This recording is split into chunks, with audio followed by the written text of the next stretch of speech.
Hola, ¿qué tal gente de YouTube? Soy el microbiólogo y hoy nos adentraremos en lo profundo de este iceberg de la microbiología, iremos desde los temas más comunes hasta los más oscuros y teorías sobre esta rama de la biología, así que les presento el iceberg de la microbiología.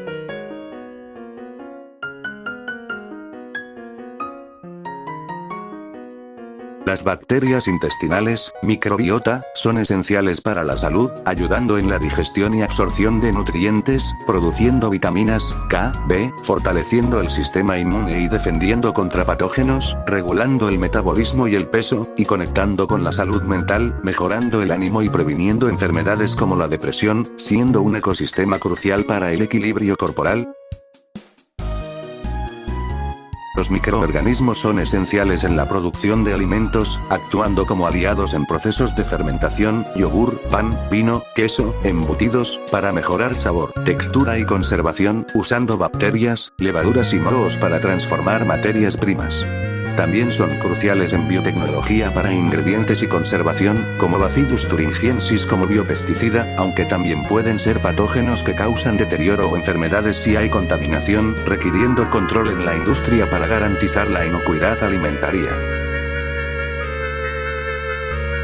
Los microorganismos son vitales en medicina para producir antibióticos, penicilina, vacunas, hormonas, insulina, y enzimas, diagnosticar enfermedades, y como probióticos para la salud intestinal, ayudando a la digestión y fortaleciendo el sistema inmune. También se usan en terapia génica y contra el cáncer, terapia bacteriana tumoral, y para crear biosensores para diagnósticos rápidos, demostrando ser herramientas poderosas para la salud pública y la biotecnología. Los microorganismos desempeñan un papel fundamental en la naturaleza al ser los únicos seres vivos capaces de realizar la fijación biológica del nitrógeno y los principales responsables de la descomposición de la materia orgánica, procesos vitales para los ciclos biogeoquímicos de la Tierra. Las bacterias que limpian el ambiente son microorganismos como Pseudomonas, Alcaniborax y Proteus, que actúan como bioremediadores, descomponiendo contaminantes orgánicos como petróleo, grasas y pesticidas, transformándolos en sustancias inocuas como agua y CO2, y son esenciales en el tratamiento de aguas residuales y la restauración de suelos contaminados. Los microorganismos, bacterias, hongos, virus, son esenciales en la vida diaria, ayudando en la digestión y el sistema inmune, microbioma humano, produciendo alimentos fermentados, yogur, pan, cerveza, creando medicamentos, antibióticos, vacunas, y limpiando el medio ambiente al descomponer materia orgánica, aunque algunos, como patógenos, causan enfermedades, por lo que su equilibrio es crucial para la salud y el planeta.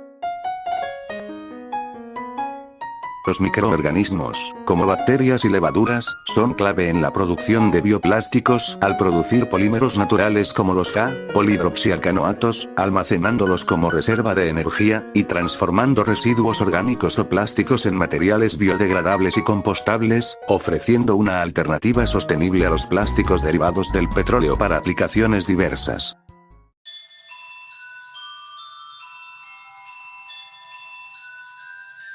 En septiembre de 1928 en el Hospital St.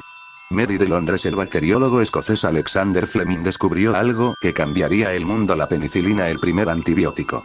La historia de cómo se descubrió es algo curiosa, pero Alexander dejó unos cultivos de bacterias en su laboratorio y se fue de vacaciones. Pero regresando de su descanso vio que en su cultivo de bacterias de Staphylococcus aureus se había contaminados por un hongo de la especie Penicillium notatum, y vio que donde estaba el hongo no había bacterias. Las bacterias come plástico es un descubrimiento bastante nuevo. La bacteria más famosa que come plástico es Ideonella sakaiensis, descubierta en Japón, capaz de degradar el PET, plástico de botellas, usando dos enzimas especiales, petasa y metasa, para usarlo como alimento. Aunque el proceso es lento, los científicos están mejorando estas enzimas para acelerarlo y usarlo en el reciclaje y la bioremediación de residuos plásticos, un campo en plena evolución. Los microorganismos en las fuentes hidrotermales son extremófilos, bacterias y arqueas, que prosperan en condiciones extremas, usando la química rica en azufre y minerales, sulfuro de hidrógeno, para obtener energía mediante la quimiosíntesis, no luz solar, creando la base de un ecosistema único que soporta gusanos tubícolas y otros invertebrados, con adaptaciones notables para altas temperaturas y presiones. Cabe mencionar que estas bacterias y estos organismos son muy importantes en el campo de biotecnología. Los microorganismos en el espacio se refiere al uso de estos seres en misiones espaciales o para medir la resistencia de estos al vacío del espacio. Regularmente se hacen con organismos extremófilos. Un ejemplo claro de microorganismos en el espacio son los tardígrados y muchos otros más.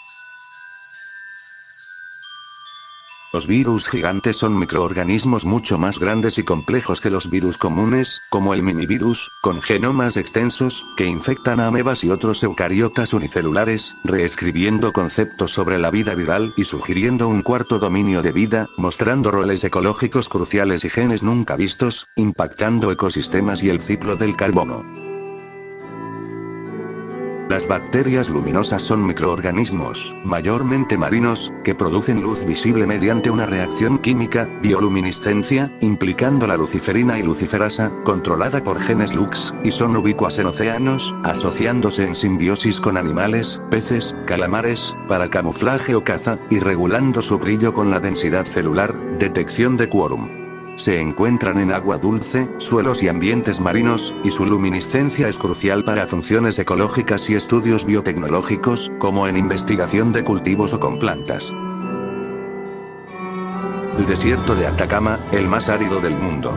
Pero si te dijera que hasta en este lugar tan extremo puede albergar una increíble diversidad de microorganismos extremófilos. Bacterias, arqueas, hongos, cianobacterias, que sobreviven usando estrategias ingeniosas, escondiéndose en rocas, costras de yeso o alitas para protegerse de la radiación y la sequía, y que poseen gran potencial biotecnológico para nuevos antibióticos, fármacos, anticancerígenos, antiinflamatorios, y aplicaciones industriales, aislantes térmicos. En la ciencia ficción, los microorganismos, virus, bacterias y hongos, suelen actuar como catalizadores de conflictos sociales, biológicos o existenciales. Mientras que en la realidad son fundamentales para la vida, en la narrativa suelen ser villanos invisibles que desencadenan pandemias o mutaciones. Virus y bacterias. Clásicos como La amenaza de Andrómeda de Michael Crichton exploran microorganismos extraterrestres letales. En obras como Guerra Mundial Z, película y libro, un virus es el responsable de un apocalipsis zombie. Hongos. Recientemente, el hongo Cordyceps en The Last of Us popularizó la idea de parásitos fúngicos que controlan el sistema nervioso. Realismo científico. Películas como Contagio, 2011, son citadas por microbiólogos por su precisión al mostrar la propagación epidemiológica.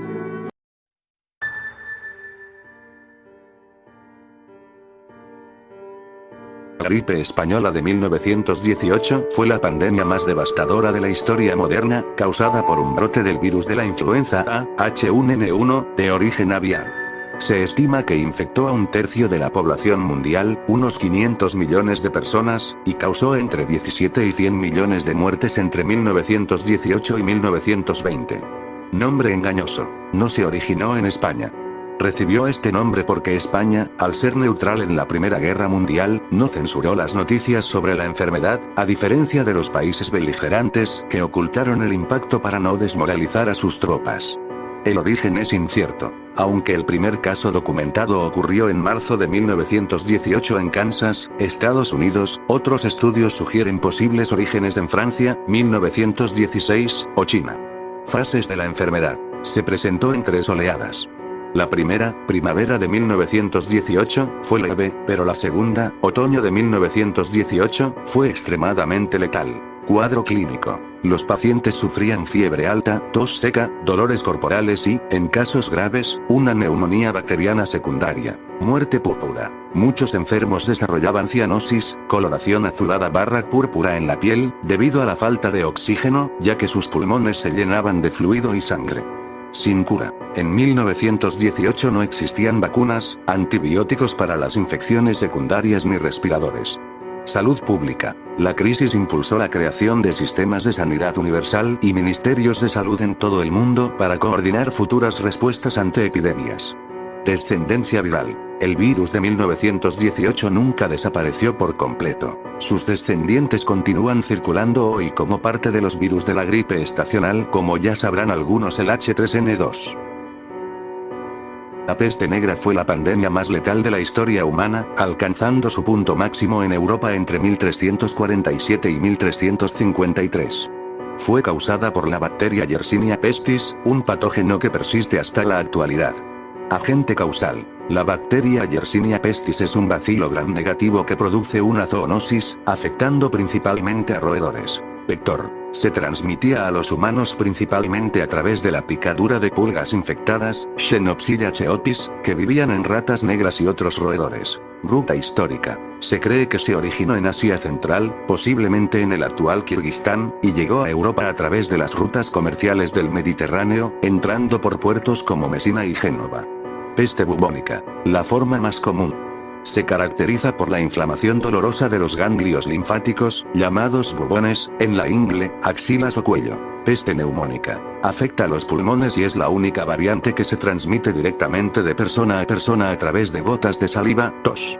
Tiene una letalidad cercana al 100% sin tratamiento. Peste septicémica. Ocurre cuando la bacteria se multiplica en el torrente sanguíneo, causando gangrena en extremidades, de ahí el nombre muerte negra.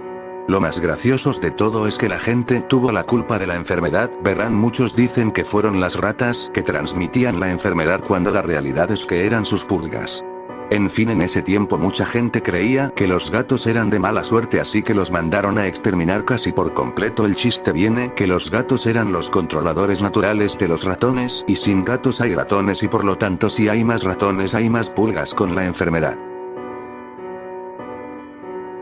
El término virus zombie en insectos se refiere generalmente a hongos del género Cordyceps u Opiocordyceps, organismos parasitoides que hackean el sistema nervioso de sus huéspedes para asegurar su propia reproducción. El proceso es una de las estrategias biológicas más complejas de la naturaleza. Invasión. Las esporas se adhieren al exoesqueleto del insecto, comúnmente hormigas, y liberan enzimas que degradan su protección externa para entrar al cuerpo. Control mental y muscular. Una vez dentro, el hongo no ataca el cerebro directamente, sino que crece alrededor de las fibras musculares e interfiere con las señales químicas y eléctricas del sistema nervioso. La mordida de la muerte. El hongo obliga al insecto a abandonar su colonia y buscar un lugar con la humedad y temperatura ideales para el crecimiento del hongo. Allí, el insecto se aferra a una hoja o rama con sus mandíbulas en una posición final antes de morir. Fructificación. Tras la muerte del huésped, un tallo, cuerpo fructífero, brota de su cabeza o cuerpo para liberar nuevas esporas y reiniciar el ciclo. A pesar de su popularidad en la ficción, The Last of Us, los científicos confirman que estos hongos no pueden infectar a los humanos. Más que nada es porque para el hongo nosotros somos demasiado calientes y no pueden sobrevivir. El deshielo del permafrost, suelo permanentemente congelado, debido al cambio climático, está liberando y reviviendo microorganismos que han permanecido latentes durante milenios. Este fenómeno es objeto de estudio científico intenso en 2025 debido a sus implicaciones climáticas y sanitarias. Los microorganismos revividos en el permafrost son bacterias, virus y pequeños animales, como nematodos, que han permanecido congelados durante milenios y recuperan su actividad biológica al descongelarse. En 2025, el deshielo acelerado ha permitido a los científicos reanimar organismos de hasta 46,000 años de antigüedad, lo que plantea importantes interrogantes sobre la longevidad biológica y los riesgos potenciales de liberar patógenos antiguos ante los cuales no tenemos inmunidad. El deshielo del permafrost, acelerado por el aumento de las temperaturas globales en 2025, está permitiendo que microorganismos latentes durante milenios vuelvan a la vida. Los hallazgos más importantes sobre este tema son gusanos prehistóricos. En febrero de 2025 se reportó la reanimación de un nematodo, gusano microscópico, que permaneció congelado por 46,000 años en Siberia.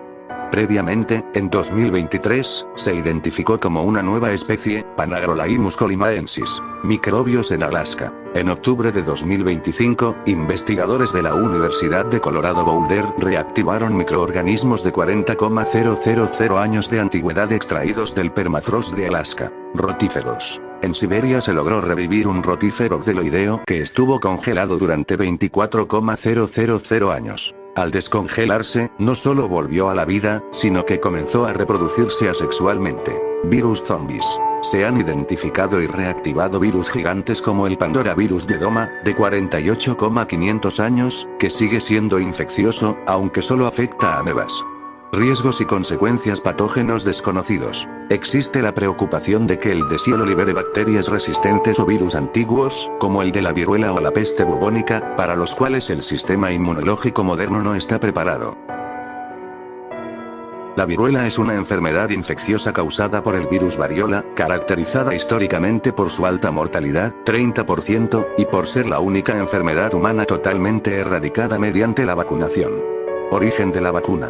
En 1796, Edward Jenner descubrió que la infección por viruela bovina confería inmunidad contra la viruela humana, creando la primera vacuna de la historia. La campaña global de 1967 dirigida por Organización Mundial de la Salud, OMS, intensificó un programa de vacunación masiva y vigilancia epidemiológica, conocido como vacunación en anillo, inmunizar a todos los contactos de una persona infectada. Último caso natural registrado fue detectado en Somalia en octubre de 1977. La última muerte por esta enfermedad ocurrió en 1978 en Inglaterra debido a un accidente de laboratorio.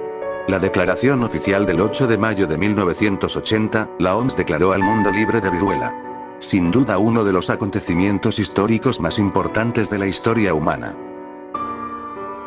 Aunque parezca un hecho salido de Jurassic Park, es una realidad muy curiosa y poca conocida. Las bacterias de ámbar antiguo son microorganismos que quedaron atrapados en la resina de árboles prehistóricos, y que han sido recuperados y reactivados millones de años después.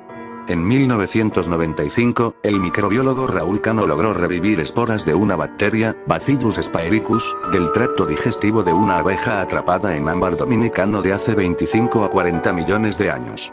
El estado de latencia de estos microorganismos sobreviven gracias a la formación de endosporas, estructuras altamente resistentes que protegen el ADN de la radiación, el calor y la desecación extrema. Investigaciones recientes publicadas en el Journal of Systematic and Evolutionary Microbiology han identificado nuevas cepas bacterianas en ámbar báltico, revelando que estos microbios poseen genes de resistencia a antibióticos naturales que existían mucho antes de la medicina moderna.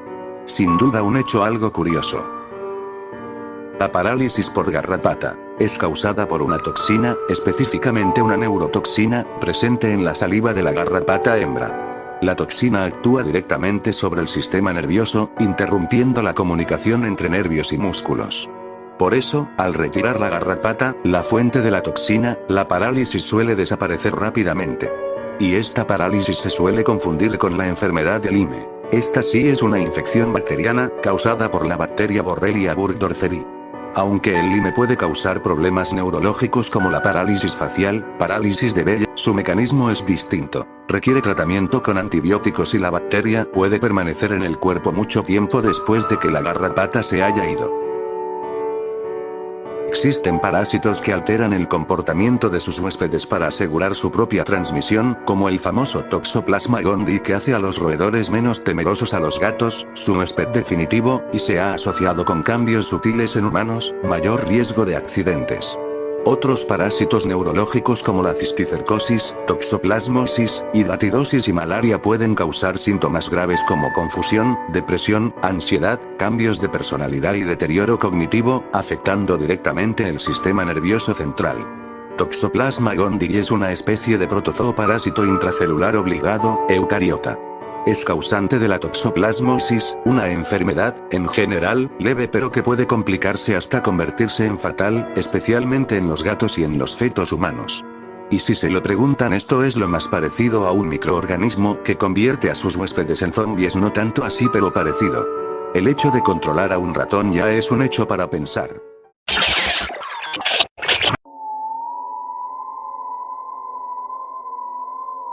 Ébola es un incendio biológico. No busca esconderse ni manipularte. Su estrategia es la aniquilación sistémica. Es un virus que convierte tu propio cuerpo en una bomba de relojería líquida, diseñada para romperse y esparcirse. El ébola no es un organismo sutil. Es un filovirus, una hebra retorcida que, al entrar en contacto con tus mucosas o una herida, comienza a secuestrar cada célula de defensa que tienes. Imagina a los soldados de tu cuerpo siendo convertidos en fábricas de virus en cuestión de horas. El colapso interno. Días 2 a 21. Al principio, parece una gripe común. Un cansancio pesado, dolor muscular y una fiebre que sube lentamente. Pero por dentro, el virus ya ha comenzado su obra más macabra. Está disolviendo el pegamento que mantiene unidas tus células. El ébola ataca el endotelio, el revestimiento de tus vasos sanguíneos. Los conductos que deberían llevar vida a tus órganos empiezan a volverse porosos.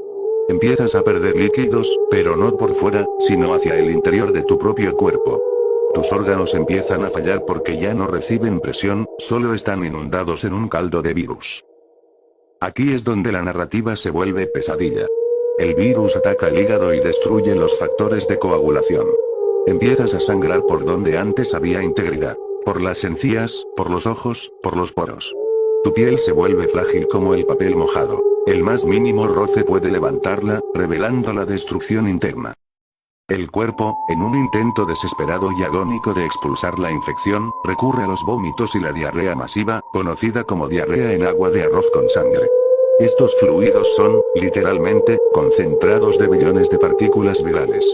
El virus te está desmantelando para que, en tus últimos momentos, seas el medio más eficiente para infectar a quien intente cuidarte o consolarte. Morir de ébola no es solo un fallo orgánico, es un desmoronamiento físico. Es ver cómo tu cuerpo pierde su forma y su función, convirtiéndose en un riesgo biológico para todo lo que amas. Imagina un enemigo tan pequeño que es invisible, pero tan voraz que su único objetivo es consumir el órgano que te hace ser tú. No acecha en callejones oscuros, sino en la caricia tibia de un lago en verano, en el agua que salpica tu rostro mientras ríes, o en el chorro de una manguera bajo el sol. La Naegleria Fowler no busca tu estómago, busca tu identidad. Al entrar por las fosas nasales, ignora el resto de tu cuerpo y emprende una marcha forzada hacia arriba. Escala por los nervios olfatorios, rompiendo la barrera que protege tu mente, hasta encontrar su festín, tu cerebro. El descenso, la tragedia de esta enfermedad, es que comienza con la normalidad más absoluta, para luego transformarse en una pesadilla de la que no se puede despertar. Días 1 a 5. Tras el chapuzón, no ocurre nada. Estás en casa, cenando o durmiendo, mientras a nivel celular, el invasor se multiplica y comienza a segregar enzimas que disuelven el tejido nervioso. Estás infectado, pero aún te sientes a salvo. Fase 1. De pronto, un dolor de cabeza frontal punzante e insoportable. No es una migraña común, es la señal de que el sistema inmunológico ha detectado la intrusión y ha declarado una guerra que no puede ganar. Aparece la fiebre y las náuseas, síntomas tan comunes que ocultan la gravedad del horror que se avecina. Fase 2. Aquí es donde la realidad se quiebra. El cuello se vuelve rígido como el hierro. Los olores y sabores pueden volverse extraños o desaparecer.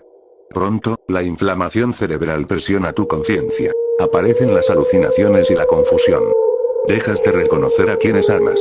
Dejas de saber quién eres. Fase final. En cuestión de días, el cerebro se inflama tanto que ya no cabe dentro del cráneo.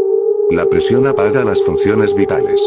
El huésped muere, pero la ameba permanece un poco más, en el silencio absoluto de lo que antes fue un pensamiento. Lo más inquietante no es solo su letalidad, superior al 97%, sino su origen. Es una fuerza de la naturaleza que ha estado ahí por milenios, esperando en el agua tranquila a que alguien, simplemente, decida nadar.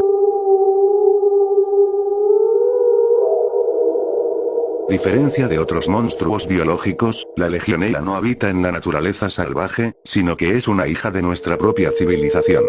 Ella prospera en el corazón de nuestra tecnología, en los intrincados laberintos de tuberías, en las torres de refrigeración de los grandes edificios y en el vapor seductor de un jacuzzi o una ducha de hotel. Es el depredador que acecha en el agua estancada y tibia que hemos creado para nuestro confort. La infección comienza con una caricia invisible. No hay mordedura, no hay herida. Simplemente caminas por un pasillo con aire acondicionado o disfrutas de una fuente decorativa. Inhalas una microgota de agua, un aerosol tan ligero que desafía la gravedad, y con ella, envías al invasor directamente al fondo de tus pulmones. La invasión silenciosa. Una vez dentro, la legionela hace algo perverso. Se deja devorar por tus macrófagos, las células encargadas de limpiar tus pulmones. Pero en lugar de morir, utiliza esas células como incubadoras. Se multiplica en su interior, protegida por tu propio sistema inmunológico, hasta que las hace estallar para liberar un ejército que reclama tu capacidad de respirar. El colapso de la legionelosis. Lo que empieza como una fiebre alta y una tos seca, rápidamente se transforma en la enfermedad del legionario. No es una neumonía común. Es una inflamación que se siente como si tus pulmones se estuvieran convirtiendo en piedra. El oxígeno deja de llegar a tu sangre.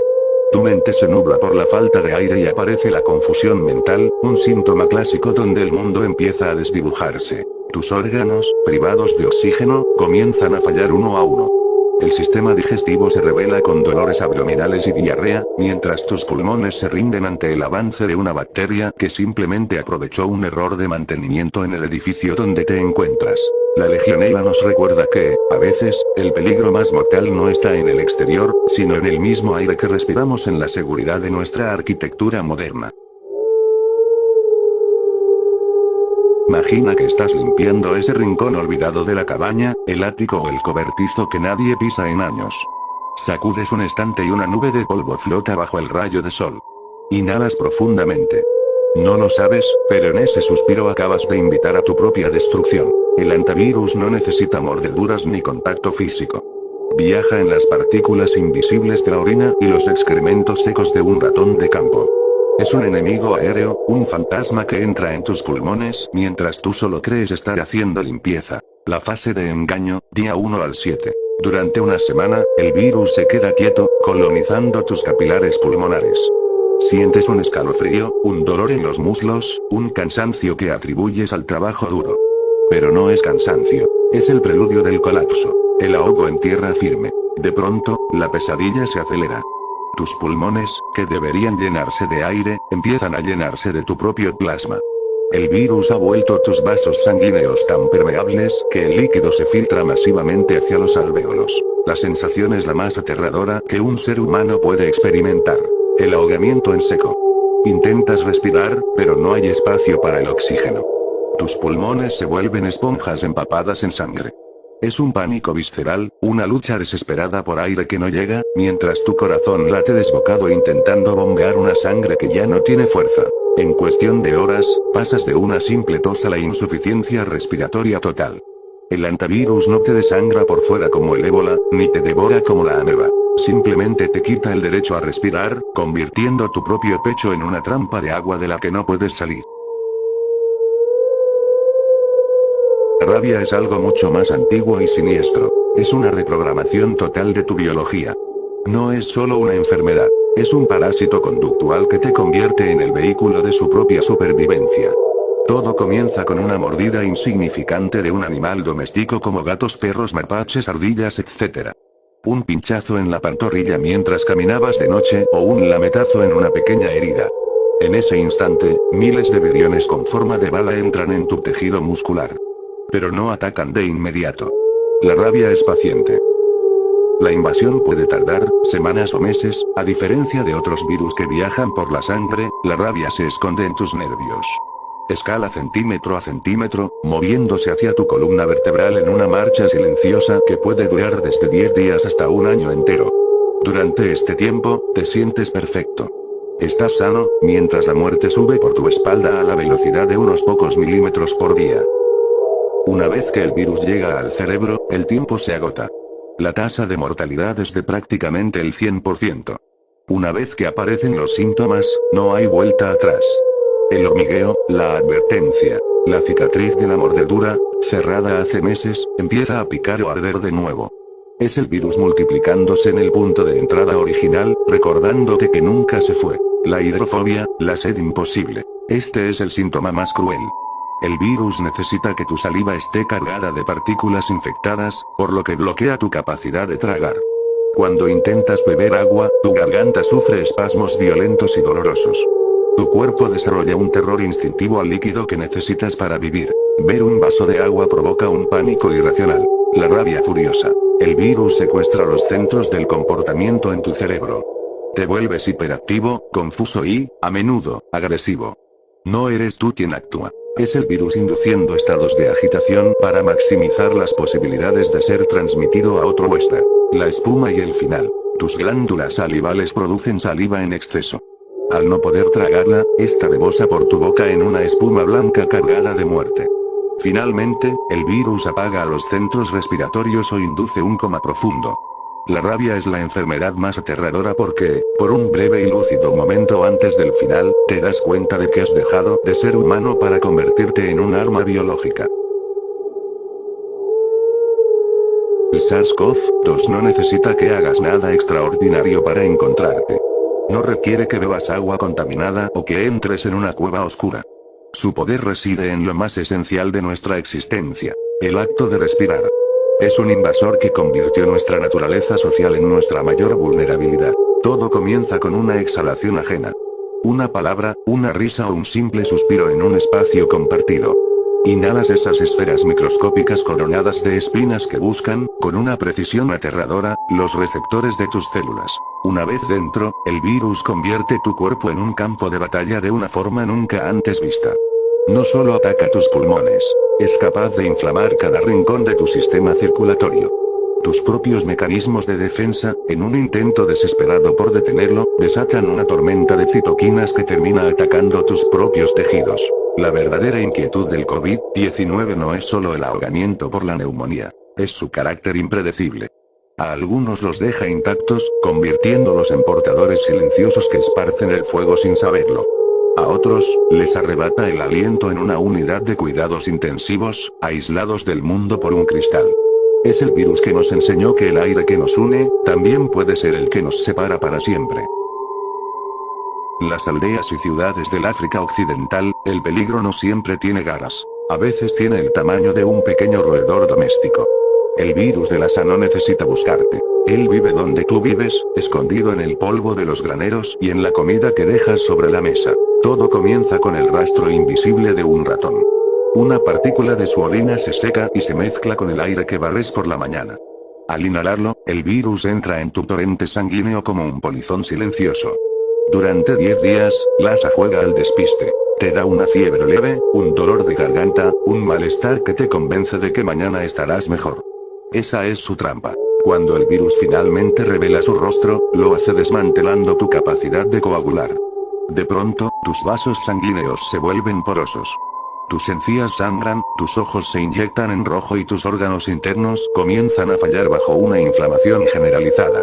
En los casos más graves, el choque es inevitable. Tu presión arterial se desploma mientras tus pulmones se inundan. Pero el síntoma más inquietante es el que deja a los supervivientes: un silencio repentino. En 1 de cada 3 casos, incluso en los leves, el virus apaga a los nervios auditivos. Te despiertas de la fiebre solo para descubrir que el mundo se ha vuelto mudo, una sordera permanente que es el sello final del virus. Lassa es el recordatorio de que lo que compartimos con los animales más pequeños puede cobrarnos el precio más alto.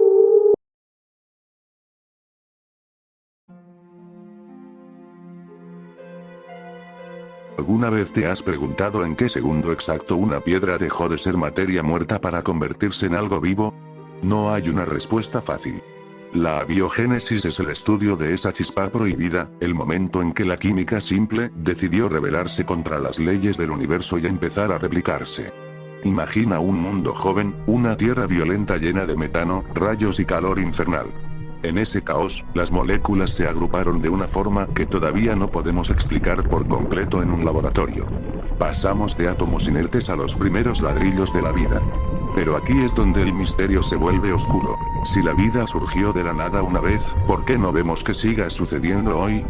¿Fue un accidente astronómico o un evento diseñado? Muchos creen que la vida es solo una enfermedad de la materia, un error en el sistema que se niega a desaparecer. Y mientras los científicos intentan recrear esa sopa primordial, una pregunta queda flotando en el aire. Si la vida pudo surgir del barro una vez, ¿qué nos asegura que somos la única forma de existencia que ha nacido de la oscuridad de la química? Para intentar resolver el misterio de la biogénesis, en 1952, Stanley Miller y Harold Urey decidieron jugar a ser dioses. En un laboratorio, encerraron en frascos de vidrio la atmósfera de una tierra joven y violenta. Metano, amoníaco, hidrógeno y agua. Para simular la energía de un mundo en formación, soltaron descargas eléctricas constantes, como si fueran rayos atrapados en una botella. Lo que sucedió después cambió la biología para siempre. En solo una semana, el agua clara se volvió un caldo rojizo y turbio. Al analizarlo, encontraron aminoácidos. Los ladrillos fundamentales de todo lo que respira. Habían demostrado que la vida no necesita un milagro, solo la química correcta y suficiente energía. Habían cocinado la base de la existencia en un matraz. Pero aquí es donde el nivel 5 se pone oscuro. A pesar de tener los ladrillos, nunca hemos podido construir la casa. Podemos crear las piezas del rompecabezas, pero nadie ha logrado que esas piezas se junten solas para crear una célula viva. El experimento de Miller Urey nos dio la receta, pero nos recordó que todavía no sabemos quién encendió ese fuego. Aterrador, ¿no lo creen? De la sopa química de Miller Urey surgió un ganador. No fue el primer ser vivo, pero sí el único que importa. Su nombre es Luca, el último ancestro común universal. Luca no es una especie que puedas encontrar en un fósil. Es un fantasma genético que vive dentro de ti, de una hormiga y de la bacteria más insignificante. Es el tronco común de donde brotaron todas las ramas de la existencia. Si hoy algo respira en este planeta, es porque Luca sobrevivió a una tierra sin vida, rodeado de volcanes activos y con una probabilidad nula de existencia. Ahí estuvo él, resistiendo. Pero la historia no terminó ahí. Una vez que los descendientes de Luca se esparcieron, ocurrió algo que desafía las leyes de la competencia natural: la simbiogénesis. Aquí es donde descubres que tú no eres un individuo, eres una quimera biológica. Hace miles de millones de años, una célula grande intentó comerse a una bacteria pequeña. Pero en lugar de digerirla, la bacteria comenzó a vivir dentro de su captor. Esa bacteria prisionera es lo que hoy conocemos como mitocondria, el motor que te da energía y que, curiosamente, todavía tiene su propio ADN, diferente al tuyo. Sin esta fusión accidental, la vida compleja nunca hubiera existido. Somos el resultado de antiguos enemigos que aprendieron a cooperar. Eres el eco de un accidente químico llamado Luca, impulsado por una infección ancestral que se convirtió en tu motor vital. Si la vida fue un accidente en la Tierra, ¿qué nos hace pensar que somos únicos? En 1996, un meteorito llamado AL 84001, proveniente de Marte, aterrizó en la Antártida y nos entregó una de las piezas de un rompecabezas aterrador. Al observarlo bajo el microscopio, los científicos encontraron estructuras que parecen bacterias fosilizadas hace millones de años. Aquí es donde la pregunta se vuelve inevitable. Si Luca fue el gran ganador en la Tierra, ¿quién fue el ganador en el mundo de nuestros vecinos? ¿Acaso Marte tuvo su propio ancestro universal que no logró sobrevivir al destino de un planeta agonizante? Si estos son realmente microfósiles, estaríamos ante una segunda génesis. El descubrimiento de que la vida no es un milagro exclusivo de nuestro barro, sino una fuerza que brota en cualquier rincón del sistema solar. Pero el misterio es más denso de lo que parece. Si hubo vida en Marte, ¿por qué se detuvo? Buscar vida en el planeta rojo no es solo ciencia. Es ir a buscar las tumbas de nuestros primos biológicos para entender si el destino final de toda civilización es, tarde o temprano, convertirse en polvo cósmico.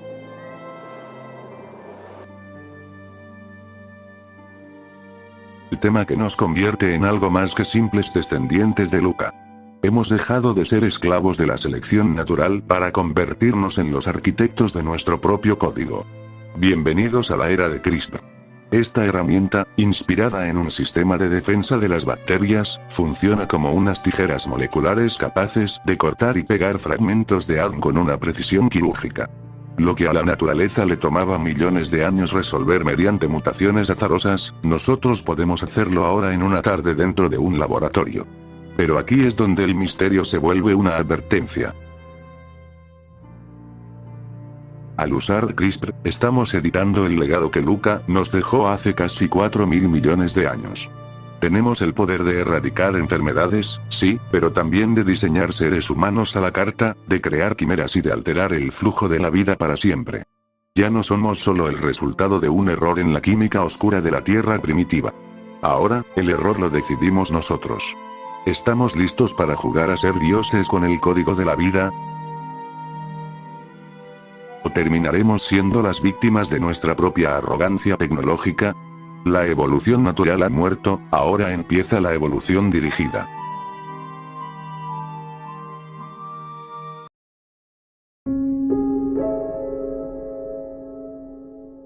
Si el nivel anterior te hizo cuestionar el origen de la vida, este te hará cuestionar la naturaleza de la muerte.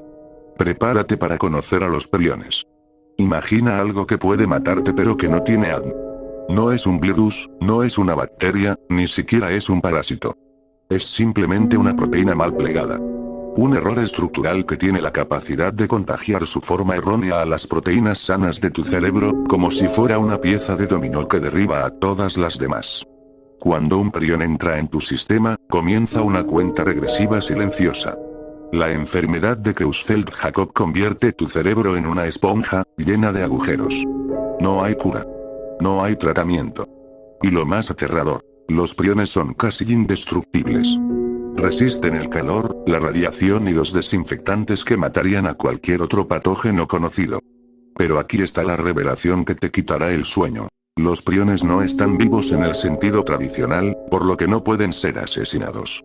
Son sombras químicas que habitan en el tejido nervioso, esperando décadas antes de manifestarse. ¿Cuántos de nosotros llevamos un error latente en el cerebro sin saberlo? En el nivel 6, la biología deja de ser una aliada y se convierte en un verdugo silencioso.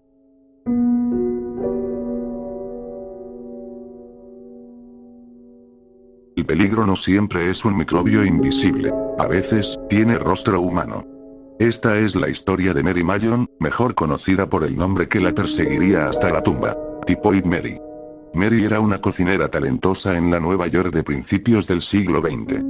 A donde ella iba, la muerte la seguía.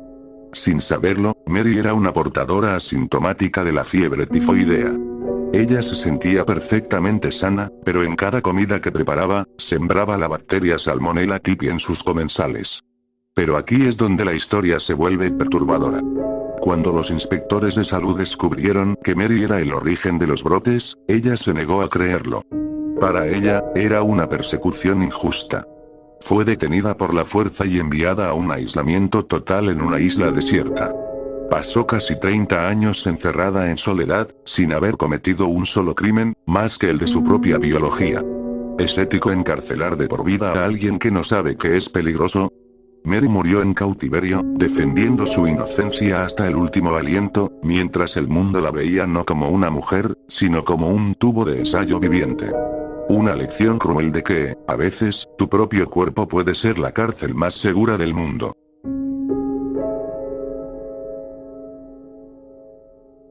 Si Mary Mallon fue encerrada para proteger al mundo, David Vetter fue encerrado para protegerse de él. Su nombre quizá no te suene, pero su historia es la definición de la soledad absoluta. El niño burbuja. David nació con una inmunodeficiencia combinada grave. Para él, un simple estornudo, una caricia o el aire que respiramos tú y yo, significaba una muerte segura.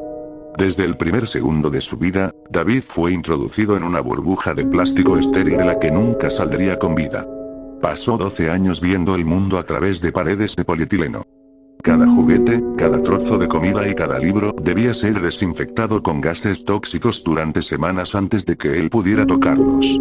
Incluso cuando la NASA le diseñó un traje especial para caminar fuera de su burbuja, el terror a lo invisible lo mantenía prisionero de su propio refugio.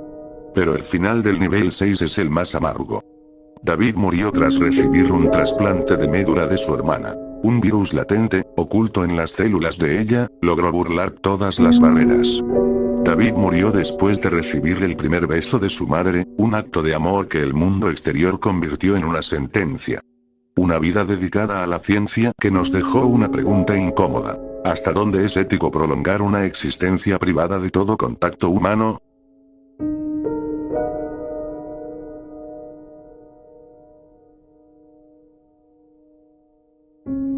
Terminamos con una pesadilla biológica que parece sacada de una película de horror. El virus de Marburg.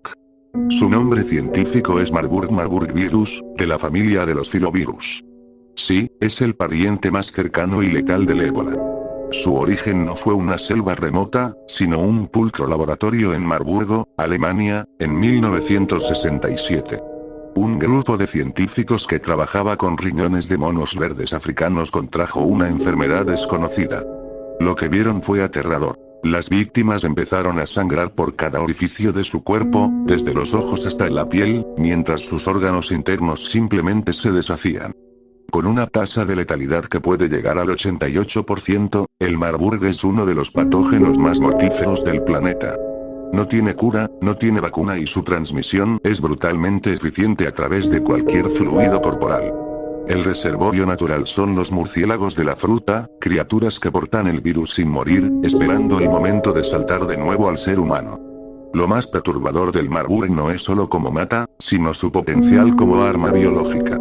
En la oscuridad del nivel 6, entendemos que no hace falta una guerra nuclear para borrarnos del mapa. Basta con una pequeña cadena de ARM que decida que el cuerpo humano es el lugar perfecto para su autodestrucción.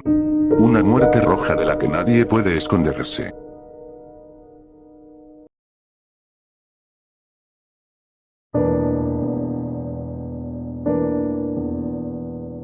Olvida todo lo que creías saber sobre la libertad. En este nivel, la biología deja de ser una materia de estudio para convertirse en una sentencia. Aquí, el milagro de estar vivo se funde con el horror de ser habitado. No estamos solos en nuestros cuerpos, y quizás, nunca lo hemos estado. Imagina, por un instante, que tu voluntad es una ilusión. Que ese deseo repentino de salir a la calle, esa chispa de agresividad sin causa, o esa melancolía que te nubla el juicio, no nacieron en tu espíritu, sino que fueron dictadas por un arquitecto microscópico. Esta es la teoría de la manipulación, la idea de que somos el vehículo de un titiritero invisible. En el reino animal, el horror es cotidiano. El Toxoplasma gondii reprograma el cerebro de los roedores, borrando su instinto de supervivencia para que busquen a sus propios depredadores. Pero, ¿qué sucede cuando escalamos esta pesadilla al ser humano? La ciencia sugiere que ciertos patógenos no solo buscan alimento, sino que han aprendido a hackear nuestra neuroquímica. ¿Podría un brote silencioso alterar el curso de una elección política? ¿Podría una bacteria pacificar a una población entera o, por el contrario, sumergirla en un frenesí de caos? Hablamos de una invasión silenciosa que no necesita armas, porque su campo de batalla es tu sinapsis. En las sombras de este nivel, nos preguntamos: si un virus puede reescribir quién eres, dónde terminas tú y dónde empieza el parásito. El milagro de tu conciencia podría ser, en realidad, el eco de una instrucción biológica ajena. Mira a tu alrededor.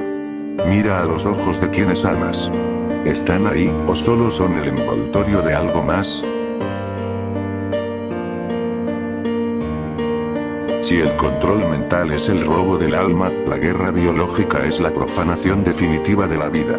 Es el momento en que la humanidad dejó de ver a la naturaleza como una madre para convertirla en una verdugo. Aquí no hay honor, no hay frentes de batalla, solo una muerte invisible que se respira, que se bebe y que se propaga en el silencio absoluto de una ciudad que aún no sabe que ha sido sentenciada. El horror no es nuevo. Desde las catapultas medievales que lanzaban cadáveres infectados con peste negra sobre los muros enemigos, hasta las mantas contaminadas con viruela que borraron civilizaciones enteras en América. Pero en el nivel 7, la pesadilla ha evolucionado. Ya no dependemos del azar de la infección natural. Ahora, en laboratorios de bioseguridad nivel 4, bajo luces frías y protocolos herméticos, se diseñan apocalipsis a medida. Hablamos de patógenos como el anthrax, el ébola o la viruela, modificados para resistir antibióticos, para ser más contagiosos y para ser liberados como un aerosol inodoro. Una sola gota en el sistema de ventilación de un aeropuerto podría ser el fin de una nación en menos de una semana. Lo más aterrador de este milagro pervertido es su asimetría. Un país puede ser destruido sin que se dispare una sola bala, sin que se vea un solo soldado. Solo una tos persistente, una fiebre que no baja y el colapso total de la civilización. ¿Cuántas de las nuevas enfermedades que aparecen de la nada son realmente accidentes de la naturaleza? ¿Y cuántas son pruebas de campo de una guerra que nunca se declaró? En este abismo, la vida es solo el vehículo de un mensaje de muerte. El milagro de tu respiración es, en realidad, el mayor punto débil de tu existencia. No temas a las bombas, teme al aire que entra en tus pulmones mientras escuchas esto.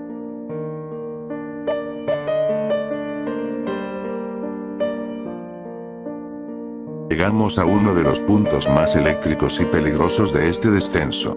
La conspiración de las vacunas. En la superficie, el mundo celebra la erradicación de plagas y la protección de los débiles. Pero aquí, en el nivel 7, la aguja se convierte en una herramienta de doble filo. No hablamos de simples efectos secundarios. Hablamos de la posibilidad de un caballo de Troya a escala global.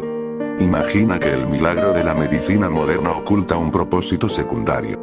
Teorías en este abismo sugieren que las campañas de vacunación masiva podrían ser el vehículo perfecto para introducir marcadores genéticos o nanotecnología biológica que permanezca latente durante décadas. Y si lo que inyectan no solo busca inmunizarte contra un virus, sino etiquetarte biológicamente, una huella imborrable que permite rastrear tu linaje, tu salud e incluso tu predisposición a la obediencia. En las capas más profundas de esta teoría, se susurra sobre el control poblacional silencioso. Cepas diseñadas para reducir la fertilidad de manera selectiva o para introducir vulnerabilidades que solo se activen bajo ciertas frecuencias o señales químicas externas. Es la culminación del control. Convencer a la humanidad de que haga fila voluntariamente para recibir la cadena que la mantendrá bajo vigilancia interna por el resto de su vida. ¿Es la salud pública el objetivo final, o es simplemente el envoltorio de un sistema de gestión humana que no podemos comprender? El milagro de la inmunidad podría ser, en realidad, la entrega final de tu soberanía biológica. Al final del día, cuando la aguja penetra la piel, no solo entra un líquido, entra una duda que jamás podrás extraer de tus venas. ¿Qué es lo que realmente corre por tu sangre ahora mismo?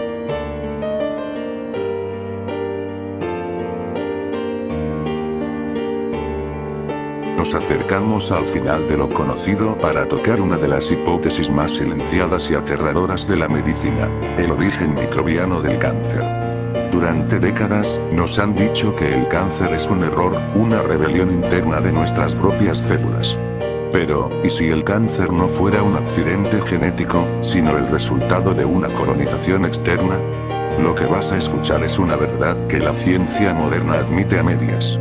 Es relativamente cierto que ciertos virus, al no poder replicarse correctamente dentro de una célula, terminan corrompiendo su núcleo.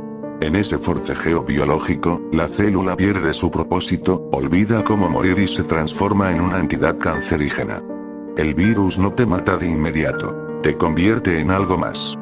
Pero el horror no termina en los virus. Debemos mirar hacia el reino de los hongos, específicamente a las micotoxinas.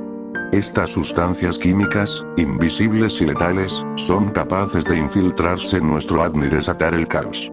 Son venenos silenciosos que pueden estar en lo que comes o en el aire que respiras, esperando el momento exacto para que tus defensas bajen y la semilla del tumor empiece a germinar. Si el cáncer fuera causado por agentes externos que aún no hemos identificado totalmente, la industria médica entera se tambalearía. El milagro de la oncología moderna sería solo un velo que oculta una verdad incómoda. Estamos siendo devorados desde adentro por entidades que no comprendemos. No es una falla de tu cuerpo, es una invasión que se disfraza de tu propia carne. En este abismo, la pregunta ya no es cómo curar el cáncer, sino quién o qué lo sembró en ti.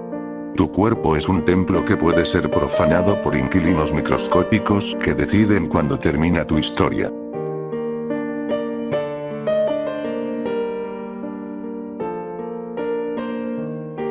Para entender el abismo, debemos mirar hacia atrás, a una época donde el miedo era la única moneda de cambio. Estamos en 1953. El mundo está dividido por un telón de acero y la paranoia de la Guerra Fría consume a las potencias. Estados Unidos, bajo la dirección de Sidney Gottlieb y la CIA, autoriza el proyecto más infame de su historia, el MKUltra. Países como Canadá y Estados Unidos se convirtieron en laboratorios a cielo abierto. Durante 20 años, hasta mediados de los 70, la ética fue sacrificada en el altar de la seguridad nacional. Hospitales, universidades y prisiones fueron los escenarios de una guerra invisible. Pero mientras los libros de historia nos hablan de LSD, privación sensorial y electrochoques, en el nivel 7 nos preguntamos, ¿qué fue lo que realmente descubrieron en el proceso?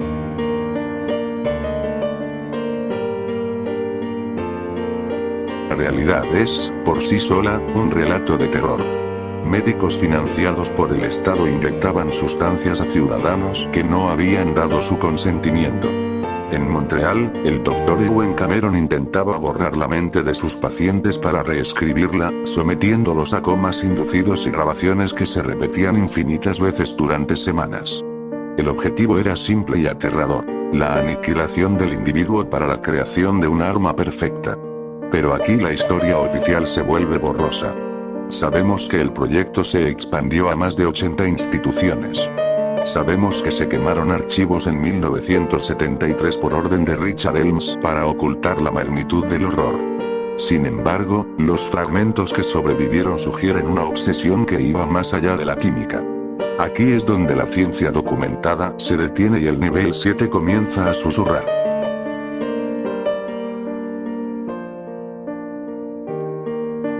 Entramos ahora en el terreno de la especulación más oscura. Si el MKUltra buscaba el control total, ¿por qué limitarse a las drogas que el cuerpo elimina en horas? La hipótesis del abismo sugiere que los experimentos derivaron en la manipulación microbiana. El microbioma humano, ese ecosistema de bacterias que vive en nuestras entrañas y que dicta nuestra producción de serotonina y dopamina, era el objetivo perfecto. Es posible que hayan cultivado cepas bacterianas capaces de alterar la voluntad de forma permanente. Microbios que no te enferman, sino que te programan. Un control que no viene de una tortura externa, sino de una simbiosis forzada.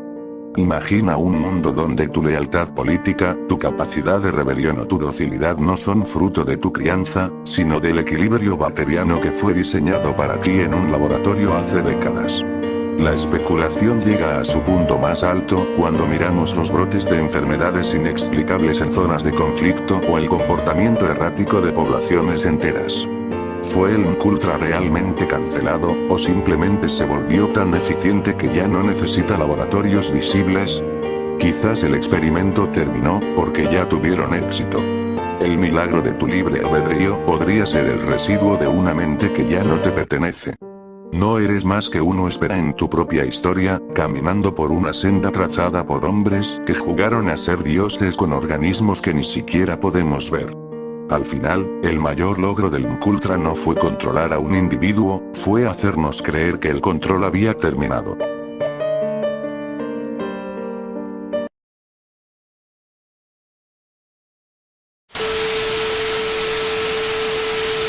Accediendo a servidor encriptado. Descifrando protocolos de la Guerra Fría. Advertencia. El acceso a este archivo viola el protocolo de seguridad 79S. Origen. Instalación militar Sverdlovsk. Estado. Registro recuperado. Reproduciendo. Lo que estoy a punto de contarte, realmente no debería decírtelo. Hay archivos diseñados para pudrirse en el olvido, y este es uno de ellos. Todos conocen la tragedia de Chernóbil, pero años antes de que el reactor explotara, ocurrió una tragedia de casi su misma magnitud, oculta bajo el manto de la Unión Soviética. El incidente de Sverdlovsk de 1979. El horror nació de una negligencia estúpida. Un técnico del turno de mañana retiró un filtro de aire obstruido en la planta de secado de Antrax y dejó una nota que decía: no encender las máquinas. El supervisor del turno de tarde nunca leyó el mensaje. Al activar las turbinas, una nube invisible de muerte fue expulsada a la atmósfera.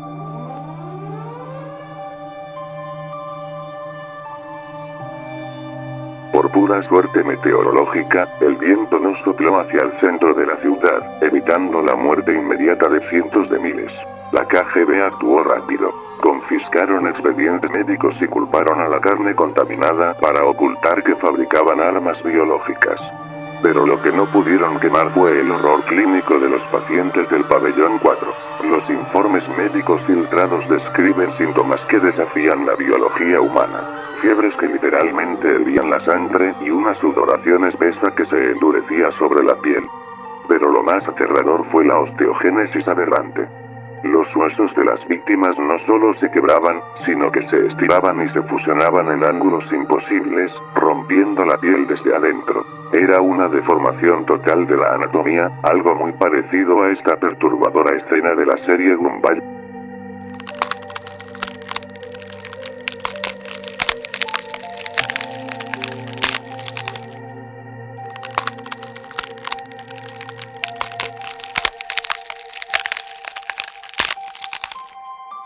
donde los cuerpos se retuercen para adoptar una forma que no es humana.